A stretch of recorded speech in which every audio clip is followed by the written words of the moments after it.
to another episode of I Demand a Homestead with myself, Amanda.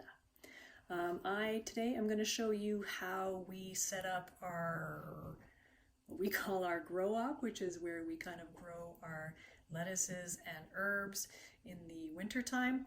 This is, we're just at the end of October. This is a perfect time to be thinking about this because in Ontario, here in Southern Ontario, we're just about near our first frost date, and so this is when kind of all those tender lettuces and things like that will be kind of dying for the season.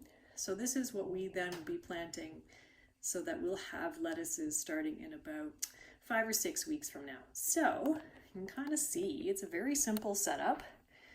It's just a metal shelving unit. If I get in a little closer, you can kind of see here. All right. So I've got a metal shelving unit, which I picked this one. I think I got it from the Home Depot because it's got little wires across it, which meant I had more spots to attach my shop lights. And then what I've got is I've got 3 layers. So and then there's also the top, which I don't really put much on. And I've got 2 shop lights just because I found that this is the best way. It gives the plants the most light because we've got a window here, but the window is just not enough light. And so then there's another 2 shop lights on that second level. And then they're a bit of a different kind of shop light because I couldn't get the same ones on the bottom. And then these are fluorescent light tubes. And you want the ones that say they're natural light because those will give you the whole spectrum of light, and that's what plants need in order to grow properly. And so I haven't got any trays started yet, but I'm going to do another video of that too. Probably get those planted in the next day or so. When you first put your trays on there, you want the light. Well, you don't actually want the light on to begin with.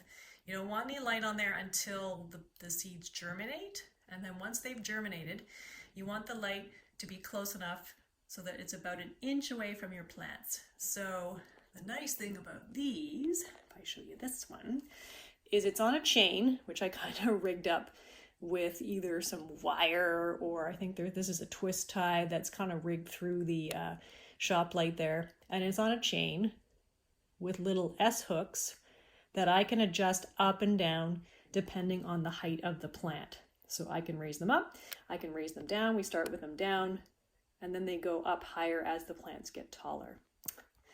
And then as far as kind of how long you want to have these on during the day, your plants are going to need at least 12 hours of sunlight.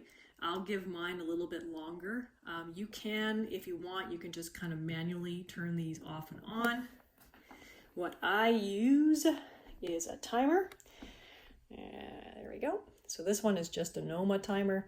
It just has kind of like a little, where's my hand here? I can't see what I'm doing. You can kind of click it up for when you want it off and when you want it on. So it's got the time set now at about 12 p.m. And this is going to be, it turns on at about 6:30. And this is going to be on until about 10 p.m. And then this way, I don't even have to think about the light for this. It just automatically goes on and off. Another way to kind of make this super easy for me. So really, once I get it planted, the only thing I have to worry about is watering it every few days, just checking. And then when the plants get bigger, I move them up. And then I also fertilize them every couple of weeks. All right, so this is our very super simple setup here, and it's just in a spare room. Doesn't take up a lot of space, and yet this will produce for us enough lettuce to have salads 2 or 3 times a week, and then to have fresh herbs as well. So I'll show you a little bit more when we get this planted. All right, thank you for joining me on another episode of I Demand a Homestead.